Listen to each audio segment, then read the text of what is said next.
Hey everybody, welcome back to Kratom Kingdom. This is Chris Irving from Knoxville, Tennessee, hopefully coming from South Florida very soon. That's my plan.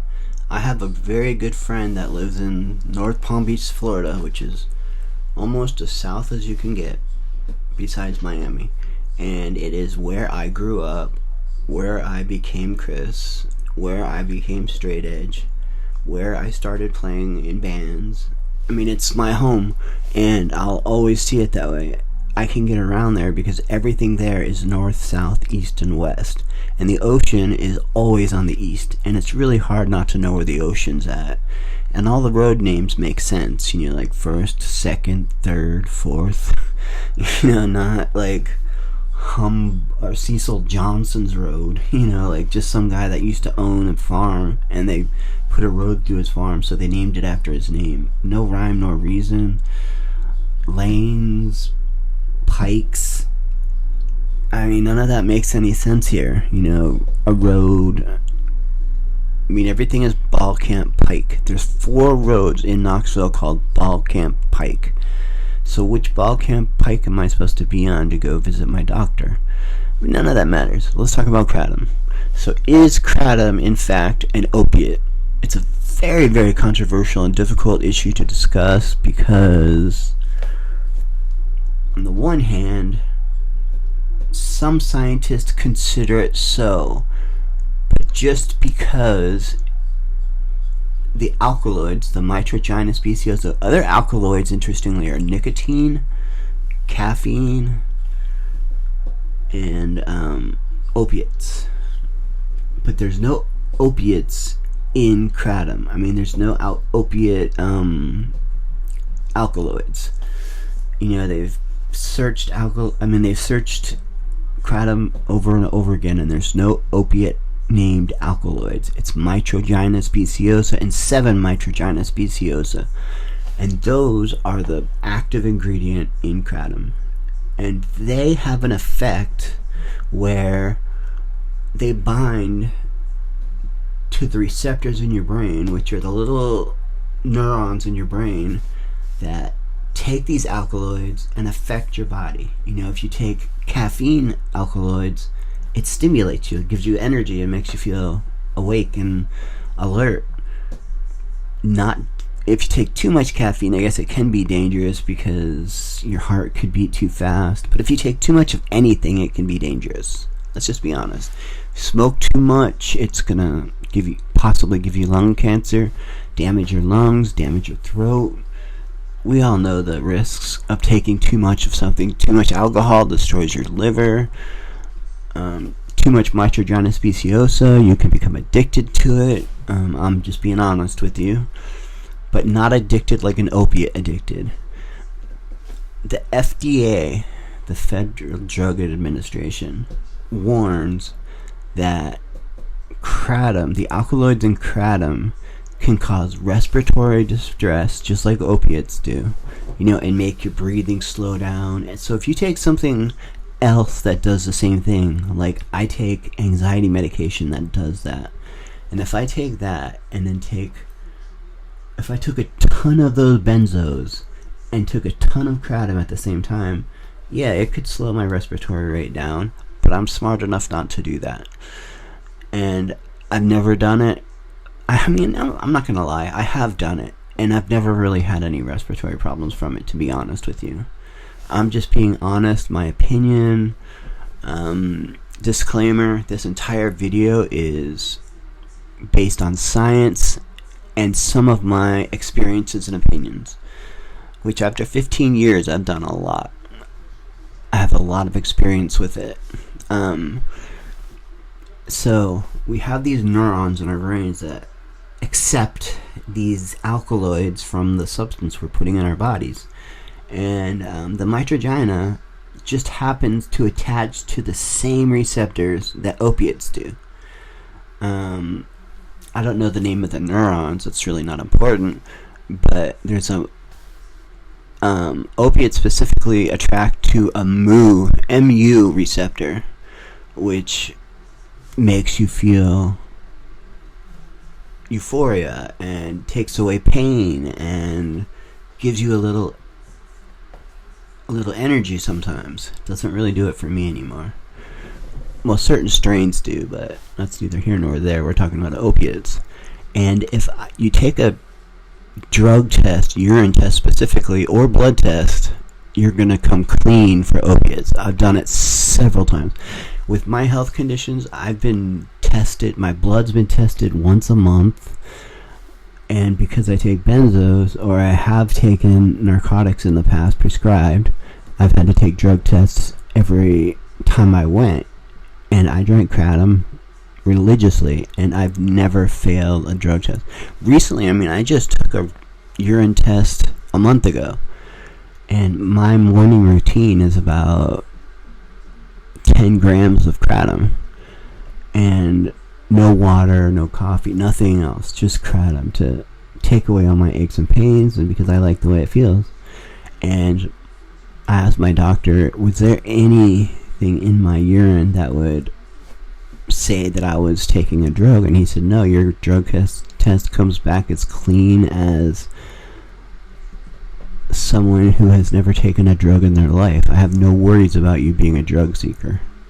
And that pretty much answered that question for me. But I did still get the effects of an opiate.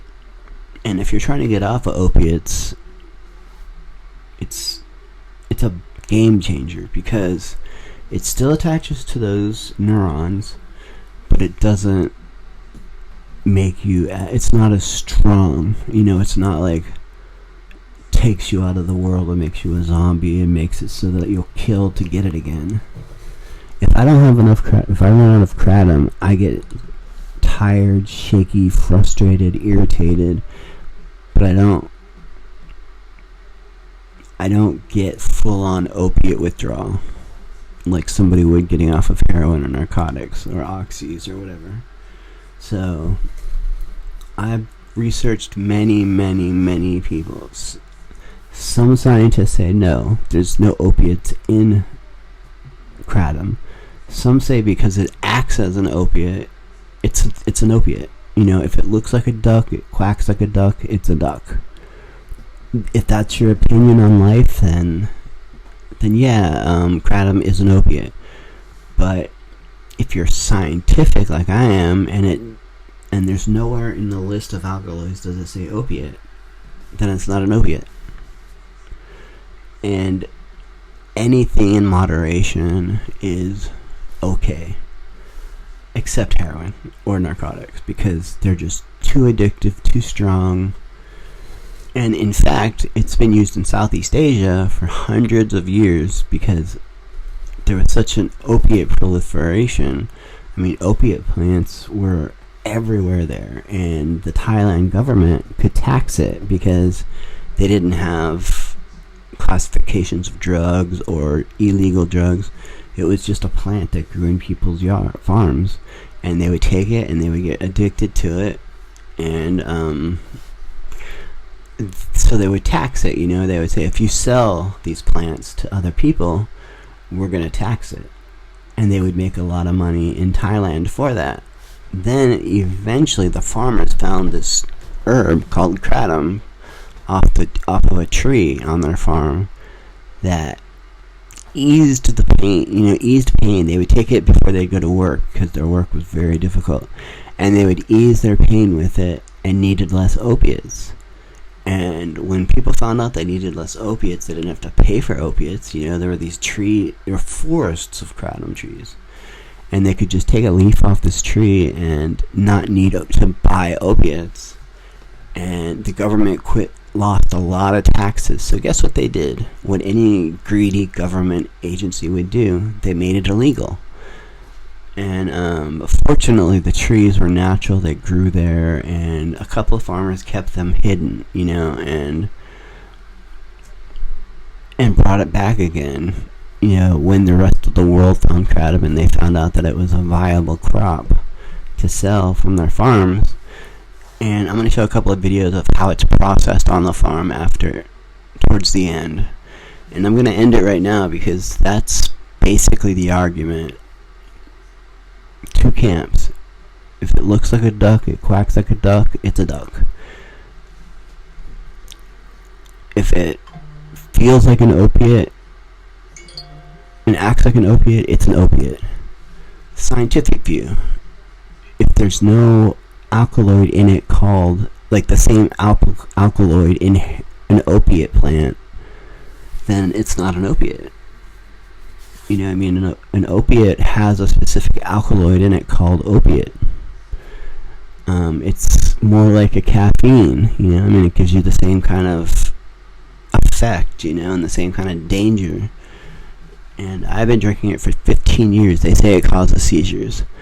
I actually have seizures when I'm not on it because my heart races and my anxiety goes out of control. And because kratom helps my anxiety, I have less seizures with it. But when I'm off of it and I'm off of my anxiety medication, I tend to have more seizures. So it can go both ways as the controversy grows deeper. So you have to look into your heart and into your brain and say, can I take this responsibly? Is it a drug? Is it an herb?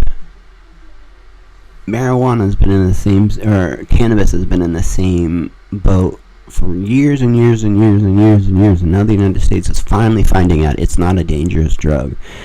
It doesn't kill people, except for maybe driving under the influence, maybe.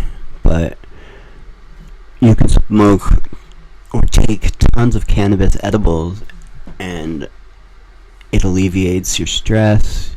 It's like alcohol. You know, you can drink alcohol. I mean, they had prohibition on alcohol, and how well did that go?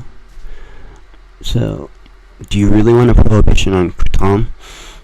Then search your heart and your brain and figure it out for yourself. Is it dangerous? Is it an opiate, or is it an herb? I say it's a holistic medication. And I will use holistic medications over prescription medications anytime. I'm so tired of popping pills to do the same thing that I can do when I drink this great tasting tea that I have lemon and sugar in, and it's like drinking warm lemonade, and it relaxes me. It gives me something to do. It's like drinking cups of coffee without all the extreme side effects of anxiety and heart palpitations. So that's where I am going to leave you guys, and stay tuned for a couple of videos. Peace out, y'all.